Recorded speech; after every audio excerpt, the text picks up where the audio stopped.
menti.com. So this is a way that you can join in the quizzing with us. And if you have a look at the number on screen, that's the number you'll put in for menti.com. It's good if you've got a second device, or you could do it on a second tab. But if you've not got that option, you can always contribute through the chat. We'll probably introduce ourselves a couple of times because of people arriving sooner than later. So hello, my name's Katie Shiko. I'm a mathematician at the Open University. I'm based in Yorkshire. I'll hand you over to my colleague. Hi everyone, my name is Vicky Brown. I'm also a mathematician at the Open University, but I'm currently based down in Devon. So I think I'm about as far away as I could possibly get from Scotland right now and still be in the UK. But hello everyone, it's lovely to have you all joining us today. Yeah, so it's really good to see you. Do introduce yourself in the chat, please. We've got a 20-second delay between when you put something into the chat and then we get to see it. So there might be a bit of a kind of a signal delay answering issue with us where you might say something, ask a question, then we answer you 20 seconds later. But please do put the questions in anyway, because we'll pick them up. There's two of us, we'll pick up your comments. So if you could just say hello to us in the chat, and then we can get a sense for who's here and get a sense for getting ready and getting started. And for everybody who's waiting for the others to arrive, if you could get yourselves ready with menti.com. So get yourself a second device. That's quite a good way of doing it. Maybe a smartphone, maybe like on an iPad or something. Get yourself a second device and type in this code, this menti code. Now, if for any reason you can't play menti, then you can put your answers in the chat, and we've got somebody monitoring the chat for us, and they will pass your answers through and we'll be able to say if you're right or not.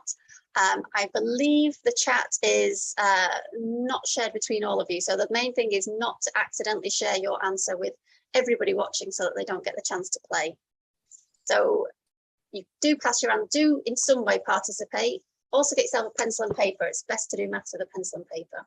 Definitely. Give everybody, I think 1.5 more minutes to join us. Oh, that's fantastic. I can see some people joining us on menti.com. So yeah, get your second device, go to menti.com and put this code word in. And also, if you'd like to introduce yourself, hi, Oxgangs Primary in Edinburgh. Nice to meet you. Glad you could join us. Nice to see you. We've got a whole range of challenges today. We've got some stuff which is at the entry level of code breaking, and then we've got some mega tough stuff. So everybody should be able to enjoy something, and then everybody will find something challenging. So do join us if you've got a second device on menti.com, and otherwise join in through the chat box, and you can do your pencil and paper as well. I'll just move on to introducing us, and then we'll show the menti.com code again in a second. So as I said, my name's Katie Shiko and this is Vicky Brown, and we both work on different parts of mathematics, and we're both with the Open University. Okay, well, we wanted to talk about code breaking, and so what it would be nice to know is, does anybody know who this person is and why is he special when it comes to code breaking? And while you're thinking about that and we wait for responses in the chat, I'll ask you the second question, which is, does anybody know what this machine is? Does anybody know why it's significant for code breaking? I'm going to put the menti code up again in a second. So let us know in the chat if you know who this person is and his significance in code breaking, and what the machine on the right hand side is. And I guess if you've ever visited where it is, or where there's a replica of it. Yeah, fantastic. Right, we've got 30 plus people on menti.com now. So I see that the message about menti.com came through. I'm also thinking that some people will have arrived while we were talking about the last character on the screen. So for those people, have a look at the menti code that's coming up now. Be a 20-second delay for you. And put that in on menti.com and join us so you can join in the code breaking. So it's lovely to see you all arriving. And also, while you're arriving on menti.com, if you can get a chance to pop in the chat who you thought the person I was talking about was on the last screen, that would be great.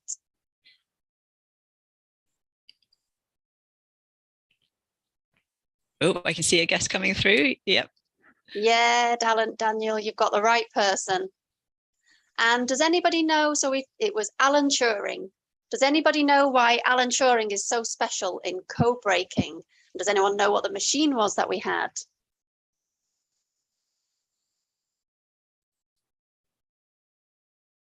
Okay, I'm going to start with the session proper in a minute and move us off the Menti code in a second.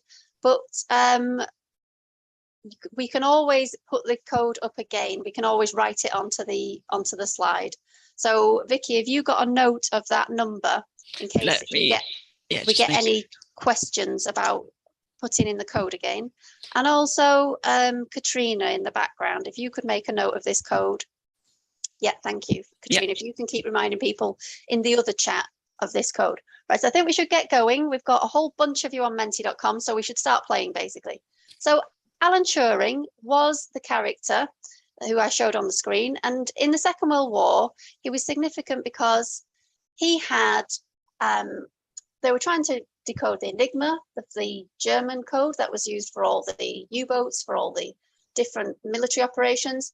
And in order to do so, they invented a machine, which was like lots and lots of Enigma machines to try out lots of combinations. It's called the bomber.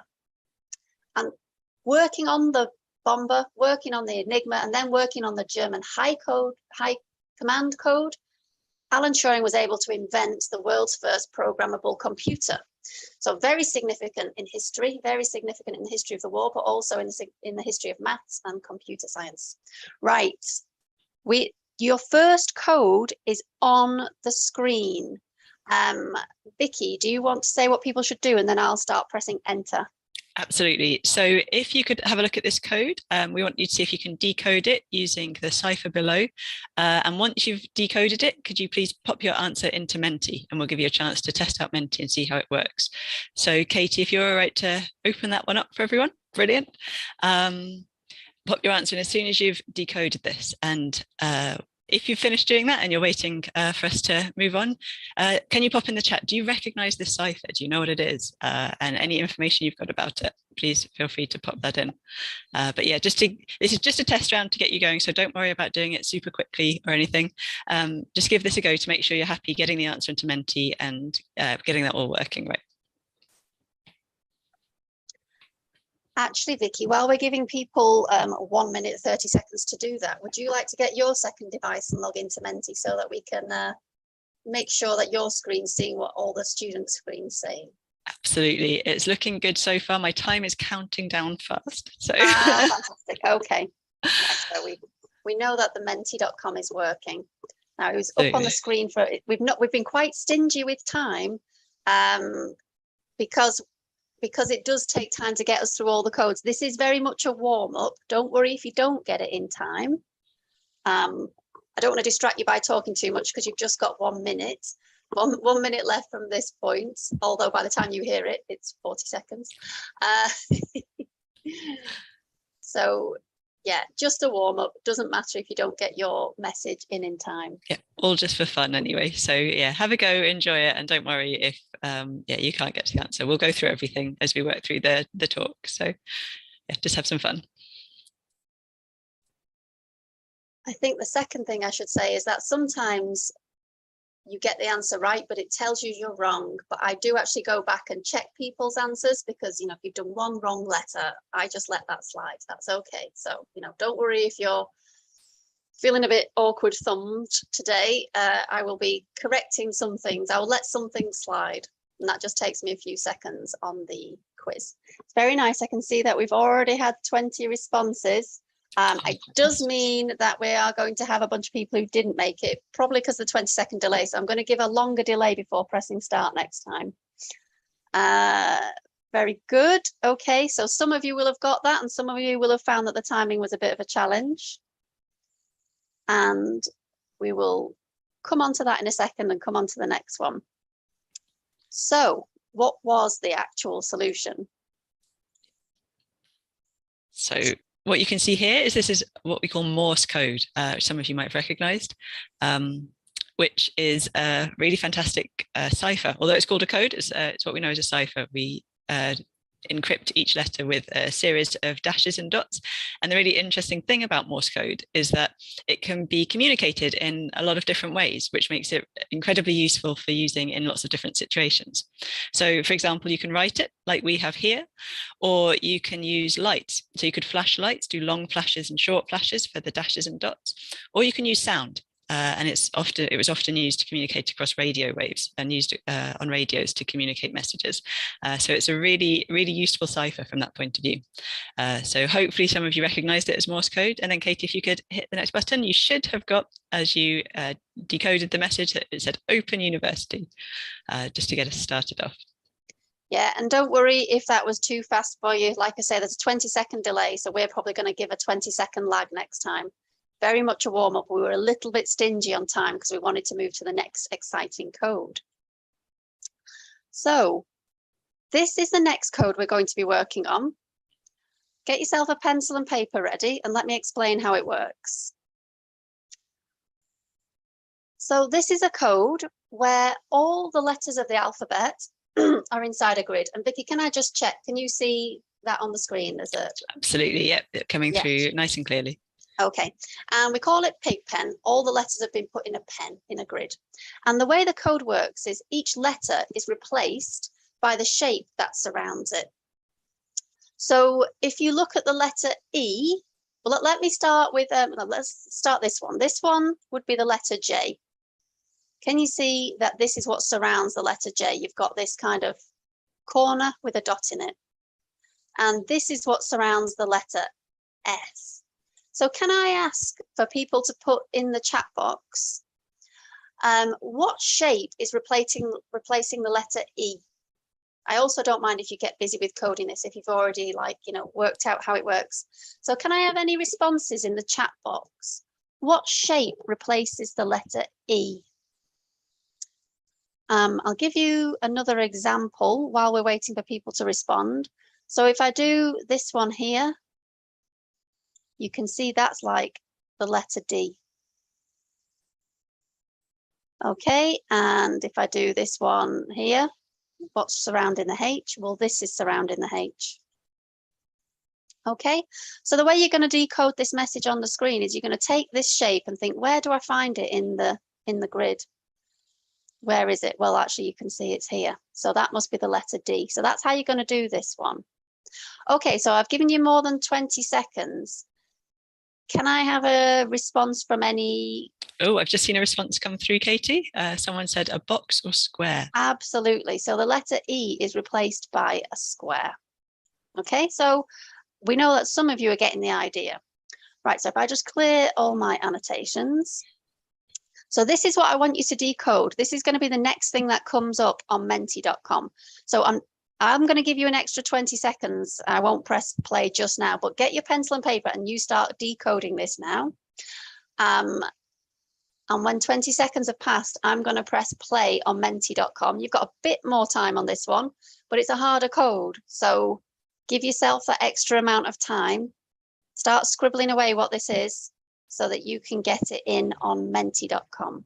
And if you're working in a group, maybe each of you could take a set of symbols or something and share it out a little bit if you're feeling like you might run out of time. That might be a really good way to share out the work for this one as well. It is. And another thing is if we decode a letter once, then see where else it is in your message. See if you can spot it more than once. Okay, I've given you extra time, so I'm going to start this off now. I hope. I will let you know when it comes through, Katie. I'm keeping an eye on my Menti screen. Ah, here we go. It's being very unforthcoming. Well, first of all, it's giving me a leaderboard. By the way, Dan came top of that one and Barack Obama came second, apparently. Fantastic. I hear Barack Obama's joined us today. Right, I'm starting off the second question now. You've had extra time. I feel like people should start getting this quite quickly now. Hopefully, some of you will actually have done it by the time I press start. It's come up on my screen, so it's working well, Katie. Yeah. Have you typed in yours already? I haven't. I probably should. I can cheat. Okay, no, it's just that somebody immediately had put something in, so I was curious. Okay, so this time, that amount of time lag works because people are getting it in quite quickly. So I think if I do a little bit of a chat before I press enter, everybody should be able to keep up. And don't worry if you haven't, obviously, kept up already. We've still given you an extra 2 minutes 45 seconds from the point of broadcast, but from you 2:25 to get this inputted. So fantastic. I can see the responses coming in now. Oh, fantastic. This is a good one. I remember seeing this one in magazines and things when I was younger as well. This is often used for code because it looks so different, doesn't it? It's so, you know, no letters in there at all. It's really good at hiding all the letters. Yeah, and yet it is actually quite basic code, in that it's only got one way of solving it. Once you know the key, you've got your way into this. Oh, good. We've got loads of responses. Fantastic. So yeah, this it was a code that was developed by the Masons. So the Masons nowadays are just like a charitable organization, but back then it was a secret organization with a secret handshake, and in history it excluded women and it excluded other sets of people. So it was a little bit shady in the past, and nowadays it's much more embracing and charitable and forward looking, but it has a bit of a shady past, and so they did have this secret communication method. Oh, this is very good. We've got at least 2/3 of people have responded. Excellent. I don't want to accidentally put the answer on the screen though. Yeah, yeah, it's quite nice because it's a pictogram too. But yeah, I suppose I just can't get over the fact they excluded women, Vicky. So no. I'm glad they've seen the error of their ways with that one.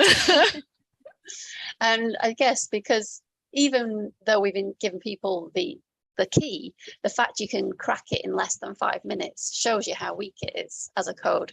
So we're definitely going to have to move on to stronger codes in this session. I think so. But I think we've pretty much got all the responses coming in now, even though there is 1 minute left on the timer. So well done, everyone. Yeah, it is really great. So I'm a bit tempted to move us on. I'll give us the risk is that I show the answer just before someone's about to clinch it, and then I feel a bit guilty. I think we can risk it now. Yeah, that's pretty steady state. Because what I want to show you is some of the other types of pictorial code you can do. Because, you know, there's other ways that you could put letters into a grid. There's other ways that you could arrange the grid. So I'm going to jump past the answer because I can see we've stalled on a number of entrants. I'll jump past the answer for a second. So here's a gravestone of a person who was a Mason, and you can see that he's got Pigpen on his grave, and it said that he made his ingress in 1785. So that means he joined. But what about other ways you could arrange grids, where you could have put lots of dots in grids, you could have done your grids diagonally. And so what I wanted to say to you is, look at these different ways that you could be doing a pictogram, and why not make up your own way of arranging the letters in a grid and come up with your own pictorial code. I think that would be quite nice. I'll hand over to you while I tick and cross these various things on menti.com so more people get the right answer they deserve. Can Brilliant. You explain this one while I get this ticked on menti.com? Yeah, absolutely. So on to round 2. This is what we call the Polybius square. So this is a very old cipher. And the way it works is we're going to use numbers instead of letters. So each letter will be encrypted by 2 numbers. And the way it works is we're going to set up this 5x5 grid. You can see here in the middle of the screen, we've got 5 rows and 5 columns. And what we're going to do is choose a keyword. Now, it could be anything. And if you wanted to use this code yourself, you could pick whatever keyword you wanted. We've chosen Polybius since that's the name of the cipher. And what we do is we write that in first. So we start up in the top left corner and we write Polybius in, going across the rows and then starting onto the next row when we've filled up the first one. You can see at the start of the second row, we've got I and J in the same box. In this cipher, they always share a square. And usually when you're decoding a message, it's quite easy to see whether you need an I or a J in there. Once you've written your keyword in, you fill in the rest of the 5x5 grid with the rest of the letters in alphabetical order that you haven't already used. So you can see we've written Polybius here, and that goes up to the middle of the second row. And then we start at the beginning of the alphabet and we have A, then C, because we've already used B, and then D, E, F, and so on until we've filled in the grid. And you can see now the grid's totally complete. Once we've done that, we've now got a set of coordinates. For those of you that are familiar with graphs and doing coordinates, we've got coordinates for each letter. And in other words, what this means is there's an individual place, a unique spot for each letter, dependent on the row they're in and the column they're in. And the way we encrypt it is we do the column first and then the row. So we count across to see what column we're in, and then we count down to see what row we're in, and we put the numbers for the column and row, and those two numbers together represent a letter. So it's easier to see with an example. So let's start with example, the word example, which you can see on the left-hand side of the screen here. And you can see that for this, we've got E is 2, 3, and that's because if we look where E is on the grid, you can see we count across 2, we're in the second column, and then down 3 to the, I'll just get my annotating tools out. So you can see just here, it's in the second column, we've counted across 2, and then we've gone down 3. And so we encrypt E using the numbers 2, 3. And we do that for each of the letters that we want to put into our code, into our message. And then we write them all together. You can see down here, they're written all in one long line. So if we get a message like this and we want to decrypt it and find out what it says, the first thing we want to do is separate each of the numbers into pairs like this. You can see I'm drawing lines between them. And once we've done all of that, oops, drew across a 1 there. Hopefully we can still see what that is. Once we've done that, we can go back to the grid. And again, we always count across first. So the first one here, 2, 3, we count across to the second column, down to the third row, and that tells us it's E. And that's how we'd decrypt the message. So hopefully that all makes sense. Katie, did that make sense to you? Yep, it all did. good. I had a question, but you might have said it, but you might have said it fast. I'm not sure. Do you think the audience will guess why I and J are sharing a box? Oh, I didn't ask, but yeah, please feel free to have a guess about why you think they share a box. This came up with me the other day. So I'm going to first of all guess that there's 26 letters in the alphabet and 25 makes a nicer box. So, so 25 yes. is definitely good in terms of making a box. Yep, square number, that's definitely what we want. So if you were going to kind of semi-ignore one of the letters or make one letter share, why might we pick the letter J? So yeah, if anyone's got any ideas, pop it in the chat and see what you think. While you're having a think about that, Katie, I'm going to ask you to go onto the next screen so people can start looking at the cipher or the message we're going to ask them to decode. Yeah. So as we had in the previous round, this is the message we want you to decode using the Polybius square. And as I said, start by separating out the coordinates and then working out what each letter represents. And as Katie said with the Pigpen cipher, once you've decode or worked out one letter, see if that set of numbers comes up in that order anywhere else in the message. Don't keep having to figure out the same letters over and over again. So once you've figured out some letters, see if that pair of numbers in that order comes up anywhere else, and that'll help you decode the message. I'm not seeing any guesses for the I and J coming in yet, Katie. No, not yet. I'll hazard another guess. I'm just wondering, would you think it's okay if I start separating the pairs of letters on the screen so it's easier to see for the people reading it? Yeah, that would be yeah. Don't want to jump in although my annotations slightly squash the letters, don't they? So maybe it won't be as helpful as I thought. I find it's all right as long as I was positioning the annotating tool very carefully. Yeah. So we had a guess in, is it originally from the Latin where I and J are the same letter? Oh, Daniel, it might be. So the reason that I've got in my mind is that J is very uncommon in the English language. So it's very rarely going to come up. And if it did come up, it wouldn't come up in the same place as I. So you'd kind of spot that it must be a J or an I.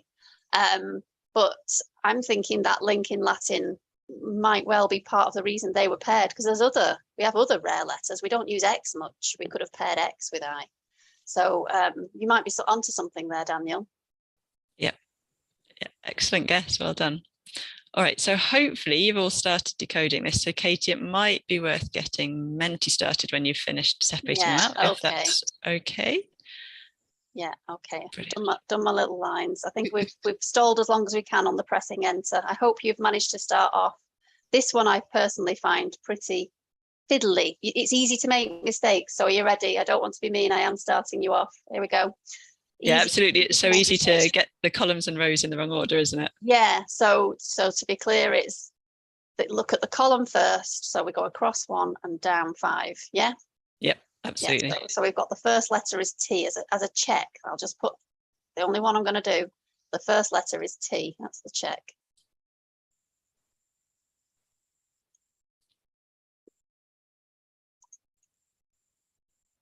Yeah, it's so funny, isn't it? Because I'm so used to drawing graphs. You know, I draw graphs a lot when I do maths in my job, but this doesn't hit the same bit in my brain somehow, and so it takes a bit more thought to make sure I'm doing column and then row.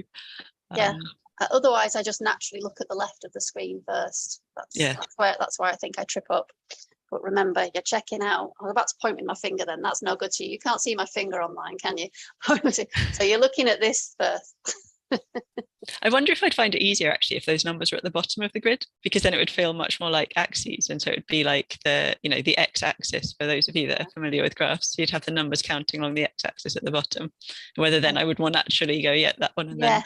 I think that would work for me. I think maybe as well, if although it's not the same thing, if this went on the right hand side, that would probably make me look at it second as well.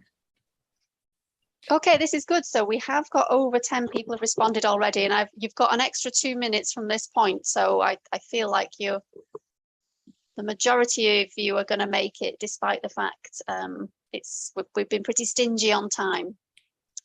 By the way, if anybody wants to comment, if actually those green lines make it worse, let me know. We can just scrub them off. Feel free to get a comment in the chat box. It's definitely something worth doing, though, if you're writing any of these codes out yourself, because I think otherwise the numbers all blur together, and it would be really easy, especially in a long word, to put the wrong pairings together unless you've done something to write them out in pairs slightly separated, or done the lines like Katie has here. It definitely helps to get some separation in between the pairs of numbers. Yeah, and I was thinking as well that if somebody was doing this by copying it out onto a piece of paper, actually that's another way where it's quite easy to make a mistake on the copying. So yeah, there's different ways you might do it, and don't be disappointed if you make a mistake, because that is definitely the way of code breaking, is you make some mistakes and then you go back and correct them. Absolutely. Although and sometimes go on, sorry. I was going to say, although when it does come to secret messages, if you've got the wrong message between do and don't drop bombs, that's pretty that's the key one. Yeah, some messages you want to get right. Sometimes if you've got everything but say one letter correct, it can be easy to spot a mistake then, and that can be helpful once you've started decoding the message. Small errors are easy to spot, but as Kate said, some of them are pretty key, so definitely worth double checking some of those messages. Well, and sometimes the person who has sent the message has made a mistake as well, so you can correct one of their messages. I know that during the Second World War, when British operatives over enemy lines were captured, and they were replaced by like German army personnel, one of the reasons they could spot they'd been replaced is because there were no more mistakes in the messages. So if you're under duress and you're over enemy lines, you do make mistakes when you're sending your messages. Whereas if you were a soldier sitting in the luxury of wherever you are, you're less likely to make those mistakes. So yeah, a lack of mistakes was a giveaway in this case. Okay, so you're on time's up, and most people got that. I'm just going to change these annotations. Clear all drawings. Okay, so I will, oh yeah, cleared them all, right, excellent. I will need to tick some of these, and we'll see how you've done on Menti. We might have oh, we've got a few people. We've got plenty of good answers here. And then I have to tell you, we've got one nice answer that says STEM colleagues are the best colleagues ever. I wonder if that was, I wonder if that was someone working with us. Right, okay, so I've ticked some of those as well. And there was one that was a bit more gobbledygook that I haven't done. Sorry to the person who did gobbledygook, I can't give you all the correct answer. Let's see if we've got a leaderboard yet. Yeah, we've got a leaderboard. So I'm going to stop this share and take a look at the leaderboard. I'm just going to quickly check if anyone's got a particularly silly or reprehensible name. It looks like we're safe on that score. I usually don't mind anyway, but I often don't notice till it's too late. Okay, so we still have to give a round of applause to Dan Dan, who is still at the top. And we've got Fenton and Caterpillar. Barack Obama, you're letting yourself down. Not really, Barack. You'll be surprised, whoever is being Barack Obama, you'll be surprised how fast some people's thumbs can be. And sometimes their internet connection is quicker than yours. That's what I always say when people beat me. Well, you must have a better internet connection. Okay, and actually, if some of you are doing this in class as well, and having to pass the message on to someone to type in for you, that'll obviously make it a little bit slower. So yeah, if your teacher is typing in, that teacher is not going to be faster than a teenager. That's that's my top tip. Okay, so I'll stop sharing that and we'll go back to the actual presentation. So Vicky, can I just check that you can now still see this Polybius square again? Yeah, absolutely, coming through nice and clearly. Fantastic. So let's go on to the next one. Yeah, and the solution to that was this cipher was made by Polybius, which most of you got. Some people didn't get to the last word because of timing, and I appreciate we've been very stingy on the timing. So have a go at making your own Polybius square. You would just put in a different word at the start. You could pick your own name or you could pick any word you like. And then so long as the person who's decrypting the message has the same keyword, then they can decode the message, no problem. So that's how to share messages, secret messages between you and your friends. Yeah. Right. This is where we get a bit serious on the maths. Okay. So this is the concentration part. This is probably the hardest bit of maths we'll do. So if you find it hard, it's because it is hard. That's, so don't worry about that. We'll go through it a few times. It'll be a bit harder to check you've understood because we've got this time delay, but we'll do our best to see you've understood. We're going to show you how to do binary. Okay, so in our number system, I'll just put one example up on the screen to explain. Yeah, in our number system, we have 10 symbols. We have the symbols 0, 1, 2, 3, all the way up to 9, and then we repeat those, okay? So we work in something called hundreds, tens, and units. And you'll know that if I write, that's not good writing, is it? You'll know that if I write 4, 2, 3, I'm not talking about 4 and 2 and 3. I'm talking about 4 hundreds, 2 tens, and 3 units, 423. So another way that I might say this, just erase that, is instead of saying hundreds, tens, and units in words, I might say that it's 10 to the power 1, that's my tens, 10 to the power 2, so 10 times 10, that's my 100s. So are you happy if I say that 10 times 10 is 100, and if I write it as 10 squared, 10 to the power 2? Depending on what year you are in of school, you might know 10 to the power of something equals 1. But what power should I be writing here above this 10 here? So if you can put it in the chat box, and well, there's a 20-second delay anyway, so I am just going to have to go ahead and write it. But put in the chat box, 10 to the power what equals 1? Okay, and it's 10 to the power 0. Okay, so instead of hundreds, tens, and units, I've got 10 squared, 10 to the 1, 10 to the 2. And it keeps going, doesn't it? I can have 10 to the 3, that's 1,000, 10 times 10 times 10, we get 10 to the 4, etc., etc., etc. And that means we have a number system which is base 10. Right, good job for everybody who said that it was to the power 0. We have a number system that is base 10. We have 10 symbols. Anybody know why we have 10 symbols and not some other number? Because it really could be anything. Why did human beings pick 10 as the base number? I mean, not every culture, every period did, but most of them landed on 10, and now the humans have stuck with 10. What is it that's so special about humans that we pick 10? Okay, so any guesses? And we'll see the person monitoring the chat, maybe if they know. Giving you a hint now. Can you tell my hint? Okay. I always find it really interesting, the different sort of bases people came up with, the different things they counted out of through history as well. So we have 10, base 10, because we have 10 fingers. Feel free to count on your fingers. Other systems, and in fact the Gallic system, did use base 20, Yay, Mark, it was 10 fingers. I did use base 10 because they would use their toes as well. So we use base 10, but look, computers don't have fingers, newsflash. They have switches, and a switch can be on or it can be off. And if a switch is on, it's closed. So that's a switch that's on. Or a switch can be off. Yeah, when the switch is open. So computers have to work on a base 2.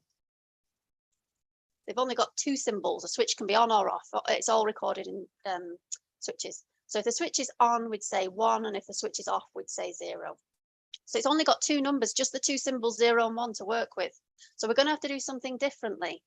I'm going to clear these annotations and show you how you work on a base of 2. Okay, so now instead of having hundreds, tens, and units with powers of 10, we're going to go up with powers of 2. I also need to keep an eye on the time. Vicky, tell me if I've talked too much. So I've got my 2s, my 4s, my 8s, and this is instead of hundreds and tens and units, yeah? So I've got my 2 column, my 4 column, my 8 column. I'll go up again, my 16 column. Right, I want my units column again. So when I do my units column, what power should I put here? 2 to the power what gives me 1?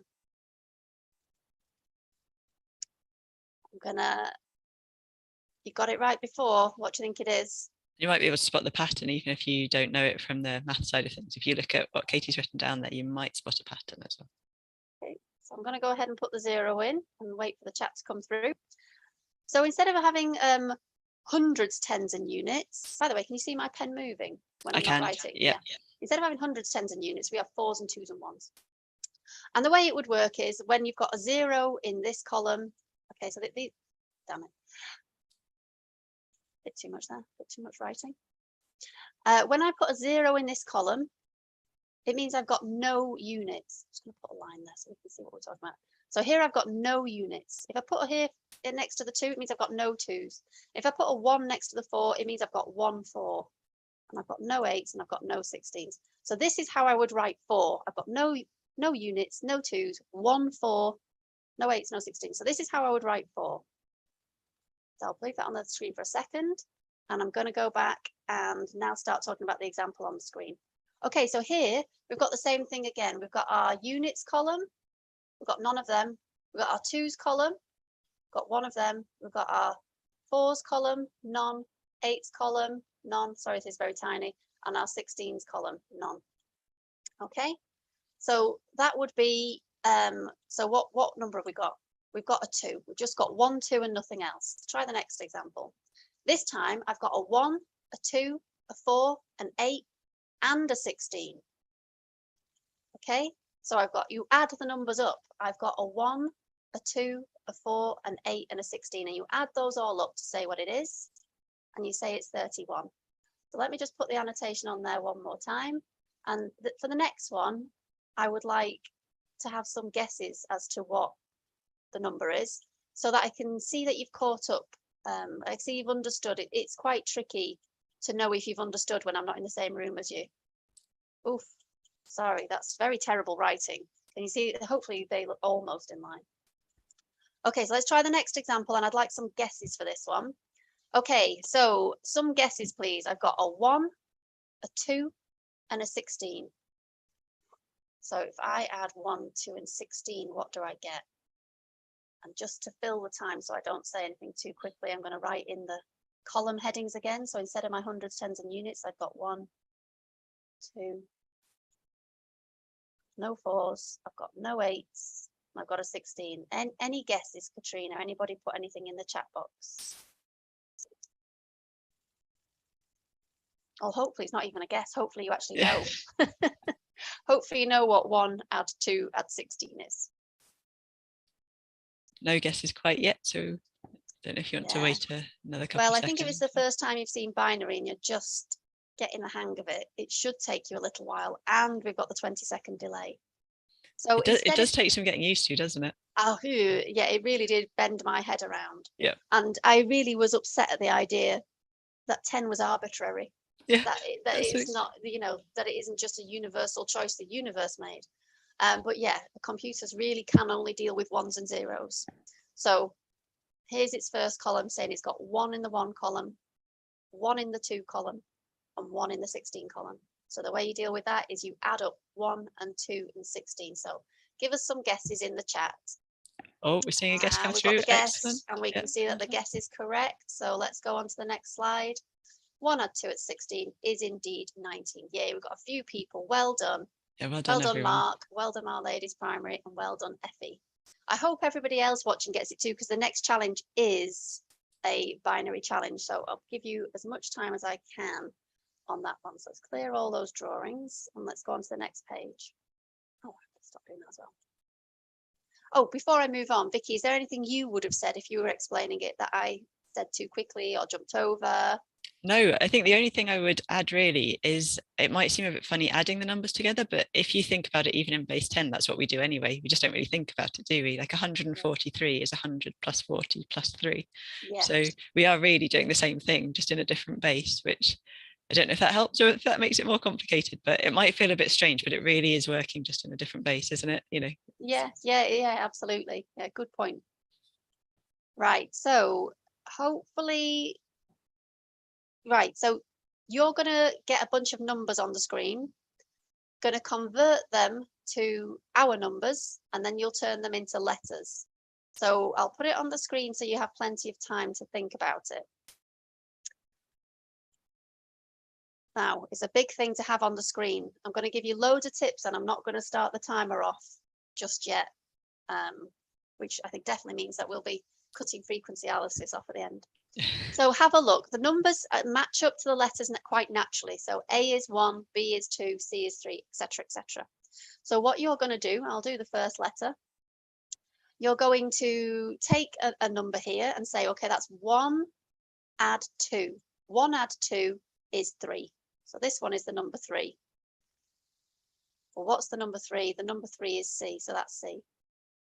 Okay, and my next top tip, like we said before, is look through the message anywhere else that appears. So we're going to go through and we're going to say, does the letter C appear anywhere else? Is there 00011 anywhere? Can you spot it anywhere, Vicky? I don't know if it does appear. I can't see one.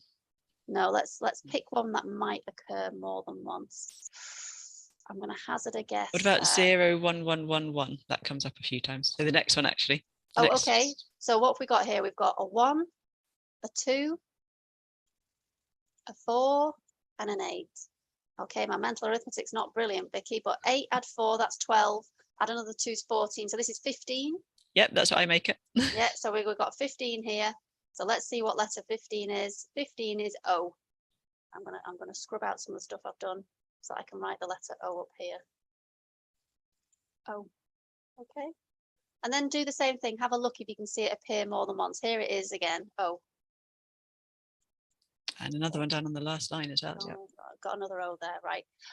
So I'm going to give you a bit of time to scribble while I get Menti ready. So if I move on to the next thing. So I've not started the countdown yet. I think I am going to wait a little minute to start the countdown. We gave people longer for this challenge because obviously it is a harder challenge. This is the first piece of like super maths we're doing with you today. It's still a substitution. A letter is being substituted for a number, but you're learning binary for the first time. So each time you add up, you're going to add up the 1. How many 1s are there? How many units? How many 2s? How many 4s? How many 8s? How many 16s? And perhaps I'll just put at the top the column headings to make it a bit easier. So you get 16. Oh, that's crummy writing. 8, 4, 2, 1. Those are your column headings. Those are your hundreds, tens, and units. So they're there as a reminder. Maybe someone could say in the chat if they feel ready to start working on this, and then I'll start the timer off. I don't want to cheat you out of your chance to do binary. Anybody feeling confident, ready to say, yeah, go? Anybody saying, no, give me more time? Give us a hint. It will be accepted to say, show me one more letter. Otherwise, I'm gonna press go. Okay, I think that was the 20-second delay. I think I can safe pressing go now, don't you, Vicky? Yeah, no, I think nobody's begged me to stop. yeah, I have I've seen no messages come in asking you to slow down or not start yet. So yeah, I think you're safe to get going. It started. Let's see how stingy I've been on the time on this one. Good, yeah, good point, Katrina. They probably are working hard. Okay, so I did give you a whole 5 minutes 20 seconds on this one. Still feels a bit stingy, doesn't it, Vicky? I think what I might do is after every minute give them one more letter, so that I'm not being too mean. It's hard, isn't it? Because you've effectively got to do 2 steps for each letter, because you've got to turn it into base 10 and then find what the letter is. So yeah, sort of double step for each letter, which can take a little bit longer. Oh, someone said they've got the answer already. Well done, Elliot. Whoa, Elliot, well done. Had you seen binary before, Elliot? If you can manage that in the chat. Because for some people, this will be their first day seeing binary. So I wanted to make sure we gave people a chance to see it properly. But for someone who's done it before, it shouldn't be too painful. And you might have met it in other subjects as well, of course, because we're showing it to you through maths, but you might well have seen it in computing or doing sort of if you've done any coding or anything at any point, you might have talked about it at some point as well.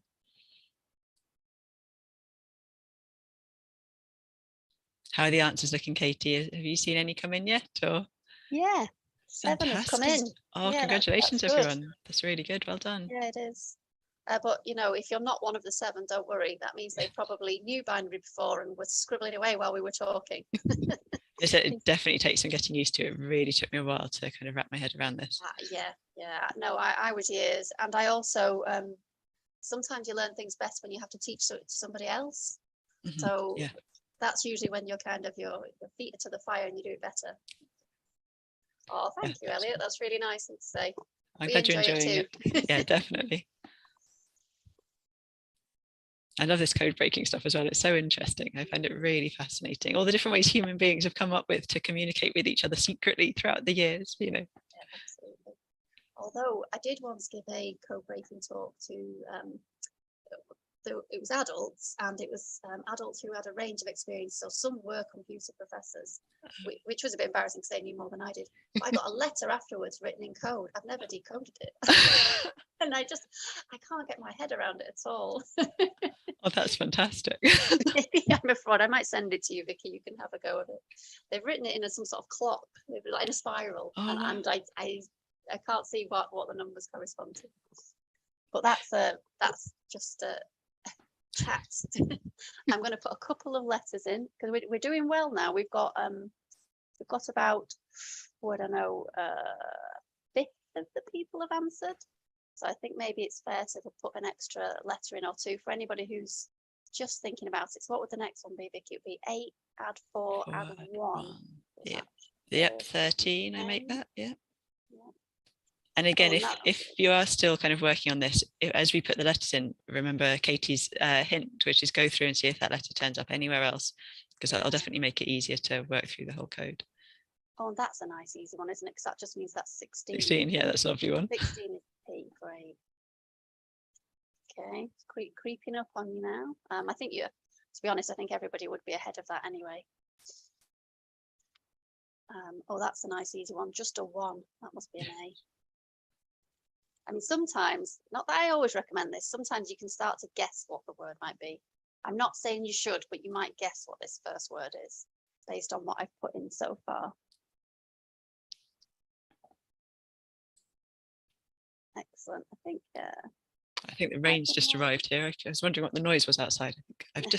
Rain has just arrived in Devon. I should have said at the start, actually, that it doesn't matter what's going on. As soon as I start an online broadcast, my dog finds something to bark at. So there will be a bark at some point as well. All right, good job for the people who've got the answer in. I might do some at the end because those might be the ones where people are getting to those last. So in your last minute, if you've got half the way through, perhaps if I do a couple of symbols at the end, that might speed things up. What's this 00101? So that'll be a 1 and a 4. That'll be 4. That's a 5. Okay, so let's add an E here. I'm going to write it in baby letters because it's easier with my mouse. see that in two places. Where else that occurs? Oh, here it is. Here's one where it's 16, 8, 2 and 1, 24. So that'll only appear the once, I think you'll find. Oh yeah, that's 27. So that Yeah. one's the exclamation. Okay, yeah. I think like some people won't get it because I have been a bit stingy on the time. I'm feeling a bit bad because you're in your last 10 seconds now. Don't worry if you didn't. You can always add it into the chat box if you think that you've not. If you wanted a few more seconds, you can always add your answer into the chat box, and we'll be able to tell you if you've got it right or not. Yeah, absolutely. So I'll leave it up on the screen so you can carry on thinking while I just tick the ones that have got it. And today, because I'm feeling generous, I'm going to give people it even if they didn't get the exclamation mark. Oh, this is really good. Right, well done, well done. We've got lots of solutions to mark here. You'll have to chat. Perhaps you can put some more up on the screen while I do some more at the end while we. No worries. There we go. Let's keep going. So I'll start at the beginning. I might as well, and we'll work through it and see how we get on. So, as you said, most people may have guessed the first word, but let's see. Here we've got a 16, a 4, and a 1. So that'll be 21. So that'll give us a U. Got multicolored writing going on here. I'm writing in blue. So we'll look at the next one. We've got a 16, no 8s, a 4, no 2s, and no 1s. So 16 plus 4 is 20. That'll give us a T for the next letter. We can see we've already got the E because we found that and filled those in. So we'll skip to the next one past the E. And here there's a 1 in the 16s column. So we've got 1 16, no 8s, no 4s, 1 2, and no 1. So that's 18. And 18 is R. Do lowercase r. There we go. And I'll just finish off this letter if that's right, Katie. And then we'll jump on. So we've got 16, 2 and 1, that's 19. Oh, that is a very bad S. I'll try that again. So most people did get that right, but we did have 2 comments that these letters were too small on their screen to see. So apologies to anyone who can't see these numbers large enough. You could always find it, you can always find another binary challenge in other places if you understood the explanation but didn't get to have a chance at this challenge. I'm going to jump and remove these annotations now. Ready? So we can go on to the next slide. And so apologies to anyone for whom the thing was too small, and well done to everybody who got it. It was computers thinking 1s and 0s. Now we have got 7 minutes left, so I'm not sure whether we should jump past at bash and just say what it is. I think that might be best. Yeah. So you just say what it is. We won't do the challenge on this one. So I'm going to jump you past the question and not give you a chance to answer. Yeah. So you explain, and I'm going to do that. Sorry, everybody, you don't get the chance to answer this question. So go ahead, Vicky. No, so the @bash cipher, we just wanted to introduce you to because it's one of the oldest substitution ciphers known, and it was originally used to encode the Hebrew alphabet. And the name comes from the letters in Hebrew that what they started at. Aleph went to Tav, and then Beth went to Shin, I think, and I hope I'm pronouncing that right. If there are any Hebrew speakers in the room, I hope that sounded about right. And that's where the name comes from. And it's a monoalphabetic substitution cipher, which means that every letter was replaced by another alphabetic letter. It's quite an easy code to break. So it's not a very strong cipher, but it is a set of interest because it's one of the earliest ones we know about. Yeah, cool. So you can have a go at writing this one down yourselves. You just do the letter first and then backwards and then do your own code. So we're not going to cover this one today because we just wanted to draw your attention to one resource that we've made. Just very quickly before I do, let's just do a little round of applause to Fenton, who managed to come first overall in those 4 challenges. Just pipping down at the post there. Must have been a bit speedier on the last one. Right, okay, so let's stop sharing that one and go back. Yes, and so apologies for people on the last one who couldn't see the letters enough. I know it's a bit disappointing when you're keen to do a challenge, but you can't access it.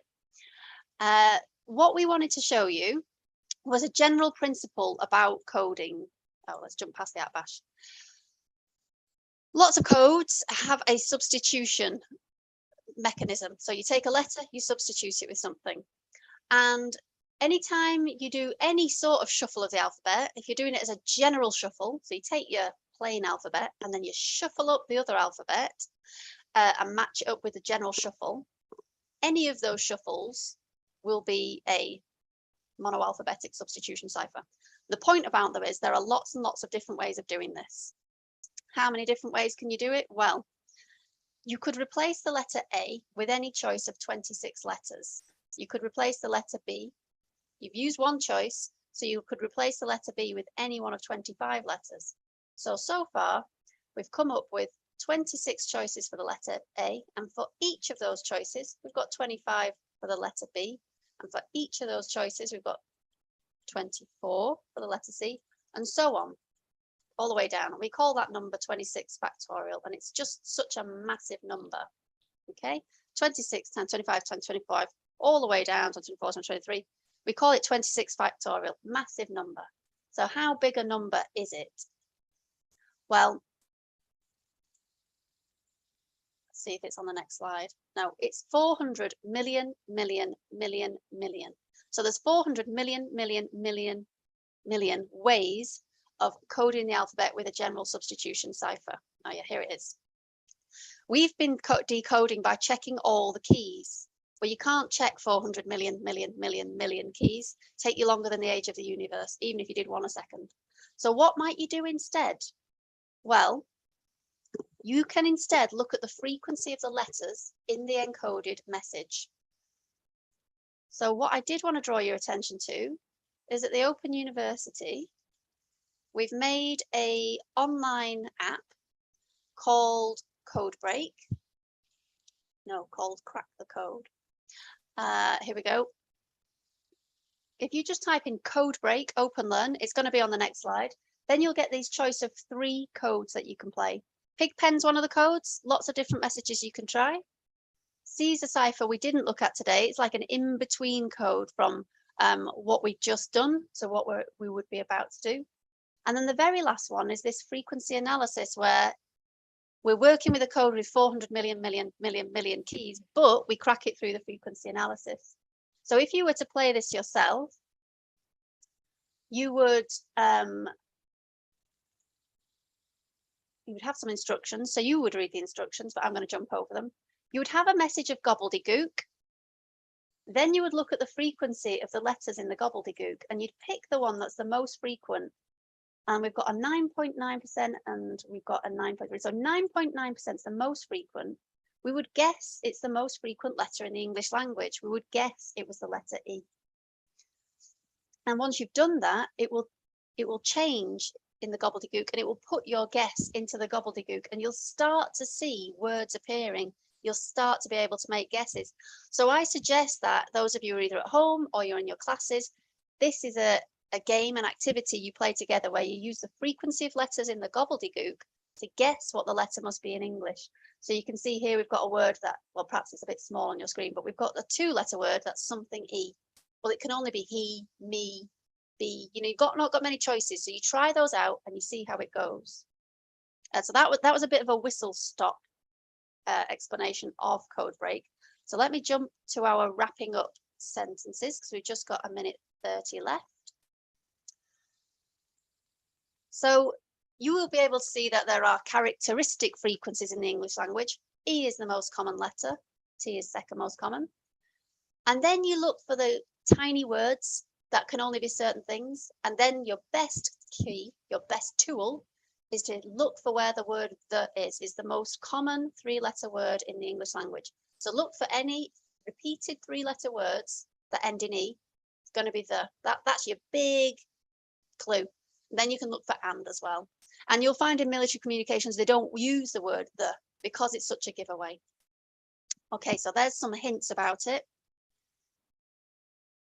last of all, we just wanted to pass you the link for that resource, but just type in Codebreak Open Learn. That's our open learning platform, and you'll have a chance to do that today. So we've jumped over at Bash, and we've done a very short version of frequency analysis. That was everything we wanted to say to you today. So all it remains is to say thank you. And Katrina, if you could put the feedback form into the chat so everyone could give us their feedback, that would be lovely. And otherwise, it would be nice to hear from the groups if you want to, yeah, so give us the feedback, but also let's just have a bye from you as well in the chat box. We hope you get the chance to play Codebreak. There's plenty of different coded messages on there for you to try. So give it a whirl. Let us know what you think. Yeah, thank you everyone for coming. We've really enjoyed being here with you today. And yeah, I hope you've had fun and enjoyed doing the codes. Yeah, thank you. And well done, Fenton and Dan, and well done everybody else who was on the leaderboard, who wasn't. We've got Quackers and Caterpillar. So thanks, bye. And yeah, do put your bye in the chat box so that we know you've caught up with us.